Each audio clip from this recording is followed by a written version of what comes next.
Hello সবাইকে, সকলকেই প্রথমে বলছি এটা শীতকালের বিয়েবাড়ির ভ্লগ, মানে আমার বোনের রিসেপশনের ভ্লগ। ভাবলাম তোমাদের সাথে শেয়ার করি, তাই অনেক দিন পর তোমাদের সাথে শেয়ার করলাম। এটা হচ্ছে আমরা সাহিত্যে গেছিলাম বিয়েবাড়িতে, সাহিত্য থেকে মালদা কন্যাযাত্রী গেছিলাম। এখন আমরা যাচ্ছি কন্যাযাত্রী, মানে কন্যাযাত্রী। এই দেখো সবাই আছি, রেডি হয়ে গেছে, আমি সোয়েটার পরে নিয়েছি। এখন বাজে কটা বাজে রে? 11:30, সকাল 11:30, এখনো দুপুর হয়নি। তো এখন যাব বাস যেখানে দাঁড়িয়ে আছে সেখানটায়। তো রেডি হয়ে গেছি, আর এত ব্যাগ হয়েছে যে ব্যাগে আমার সোয়েটারটা জায়গা হলো না, মানে জায়গা পেলো না, তার জন্য আমরা সোয়েটার পরে নিয়েছি। তো বাসে গিয়ে তারপর খুলে নেব, কেননা বাস যখন ছাড়বো অনেকটাই ঠান্ডা লাগবে। মাগো এটা ভাইয়ের সানগ্লাস, বিশাল ভার। এ বুনু কই? এই দেখো। তো ভ্লগটা স্কিপ না করে দেখো। আই হোপ আজকের ভ্লগটা তোমাদের খুব ভালো লাগবে। আমরা কোথায় যাচ্ছি জানো? মালদা। তো এখন কাকা বাড়ি থেকে বেরোচ্ছি আমরা, যে বাড়িতে আমরা মানে রাতে থাকি এসে। তো এই দেখো ব্যাগ, ওইখানে গিয়ে আবার রেডি হব। তো তাহলে চলো বাসের ওখানে যাওয়া যাক। এই মাঠে 22 কালী পুজো হয়, এই পৌষ মাসেই হবে। আর এই দেখো আমাদের বাস চলে এসছে, ভলভো। লোকজন দাঁড়িয়ে আছে। বাসে উঠে নিয়ে আমি প্রথমে জানলার ধারে সিট খোঁজা শুরু করে দিয়েছি, কেননা আমার এমনি বমির সমস্যা আছে একটু, এত দূর জার্নি করতে পারি না। দেখা যাক কি হয়, জার্নিটা করতে পারি কিনা, কারণ সাহিত্য থেকে মালদা অনেকটাই ডিফারেন্স। যারা গেছো তারা হয়তো জানো। তো এখন ওই দিকটায় বসিনি, আমার ডান দিকে বসেছি, আমার পাশে ঠাম্মা বসেছে, আর আমার ডান পাশে জানলার ধারে বোন বসেছে।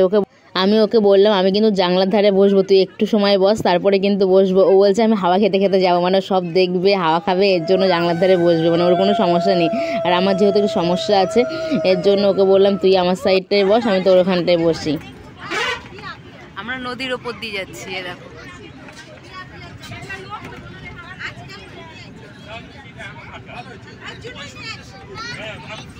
ময়ূরাক্ষী নদী, সব বালি বস্তার মধ্যে ভরছে।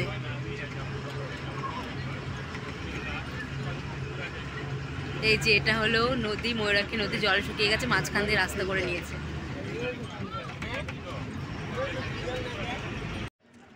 ওই দেখো আমাদের বাস দাঁড়িয়ে আছে, আর আমরা এখানে পেট্রোল পাম্পে টয়লেট করতে এসেছি। সবাই লাইন দিয়েছে।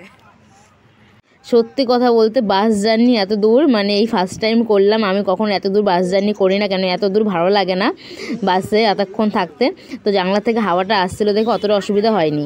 7:20 বাজে, এখন আমরা এলাম। তো এখন বাস থেকে সবাই নামবো। ওই দেখো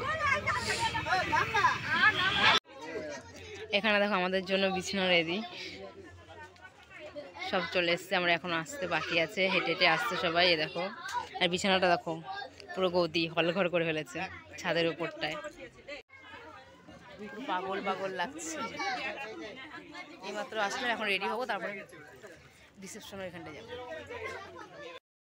আর আসার পরপরই আমাদের দেখো জল খাবার দিয়ে দিয়েছে সবাইকে। এখন এখান থেকে একটু একটু করে খেয়ে নিয়ে তারপরে আমরা রেডি হব, রেডি হয়ে তারপর যাব বোনের রিসেপশনের ওখানটায়। তো বাড়ির কাছেই করেছে, একটা মানে ফাঁকা মাঠ আছে সেখানটাই করেছে। তো যাব, পুরো তোমাদের সাথে এই ব্লগে শেয়ার করব, ভিডিওটা স্কিপ না করে দেখতে থাকো।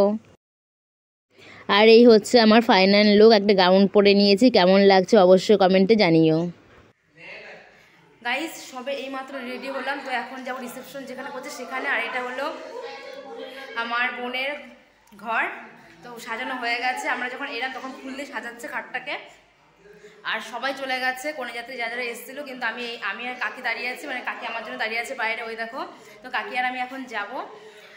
সবাইকে সাজাতে সাজাতে লেট হয়ে গেছে, মানে সবাইকে সাজিয়ে দিয়েছি আমি, সবাই আমাকে রেখে চলে গেছে, এখন আমি লাস্টে। তো সাজা সেগুলো মানে কোনো ভিডিও ক্লিক নেওয়া হয়নি, কেননা সবাই ছিল ওখানটায় আর খুব ব্যস্ত ছিলাম। এখন বাজে 9:15, আর এই ছাতার ঘড়ি আমি নিজে পড়তেই পারি না, আমার ভাই পরিয়ে দেবে আমাকে। তাহলে চলো রিসেপশনের ওখানে গিয়ে তোমার সাথে কথা হচ্ছে। এই হচ্ছে বোনের ফুলসজ্জার খাট। 3 তলা থেকে নামতে নামতে পা ব্যথা হয়ে গেল, ওঠা নামা করতে করতে ভালো লাগে না। এখন আমরা চলে এসেছি রিসেপশনের এখানটায়। দেখো সবাই এখন যাচ্ছে, এই হচ্ছে মেন গেট। দারুণ সাজিয়েছে কিন্তু, ভীষণই সুন্দর লাগছে। আর ভেতরে লাইটিংটা তো ওয়াও লাগছে পুরো, দেখতেই পাচ্ছ, মানে পুরো খোলা আকাশের নিচে করেছে, ভীষণই সুন্দর লাগছিল। আমি আর বোন যাচ্ছিলাম আর আমার ভাই ভিডিওটা করে দিচ্ছিল। আর পুরো ফাঁকা ছিল, দেখো সবাই যেহেতু ভিতরে ঢুকে গেছে আর কয়েকজন মাত্র আমরা বাইরে ছিলাম। তো দেখতেই পাচ্ছ এখন নাই নাই করে রাতটাও অনেকটাই বাজে, যেহেতু আমাদের আসতে হয়েছে অনেকটাই দূর থেকে। তারপর রেডি হয়েছি, তারপরে এখানে এসছি। আর যেহেতু এটা শীতকালের বিয়ে বাড়ি, তো দেখতেই পাচ্ছ অনেক কিন্তু সোয়েটার চাদর মাফলার সব পরে আছে। কথা বলতে শীতকালে যদি আমাদের কোনো মানে মেয়েদের কোনো বিয়ে বাড়ি পড়ে, তারা কিন্তু সোয়েটার চাদর কিছুই পরে না, মানে আসার সময় গায়ে জড়িয়ে আসে, কিন্তু বিয়ে বাড়ি ঢুকলে কিন্তু তখন আর সোয়েটার চাদর লাগে না, তখন এমনি তাদের গরম লেগে যায়। তো দেখতেই পাচ্ছ আমি মানে চাদর টাদর কিছু পরিনি। তো এখন আমরা চলে এসেছি। এখন আসার পরে দেখো এখান থেকে পকোড়া খাচ্ছে, আর ওরা একটাও নেয়নি, মানে এত ভিড় যে পকোড়ার লাইনে দাঁড়িয়ে থেকেও চলে এসছে। কারণ আমি পেয়েছিলাম, তো এখান থেকে ওরা সবাই মিলে খাচ্ছে। প্রচুর গরম ছিল, মানে খেতে পাচ্ছিলাম না, এরকম অবস্থা। আর বোন ভিডিও করে দিচ্ছিল, আর প্রচুর জোরে জোরে গান হচ্ছিলো, তোমরা কথা শুনতে পাবে না দেখে সব মানে সাউন্ড আমাকে বন্ধ করে দিতে হচ্ছে, মানে দিতে হয়েছে। দেখো প্রচুর মানে লোকজন আছে, দেখতেই পাচ্ছ তোমরা। আর কত বড় একটা মাঠে এই রিসেপশনটা করা হয়েছে, মানে ভীষণই সুন্দর লাগছিল।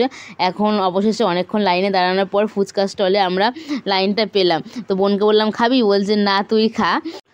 4-5টা মাত্র ফুচকা খেয়েছি, তাতেই পেট ভরে গেছে, খাবার কি করে খাবো সত্যিই জানি না।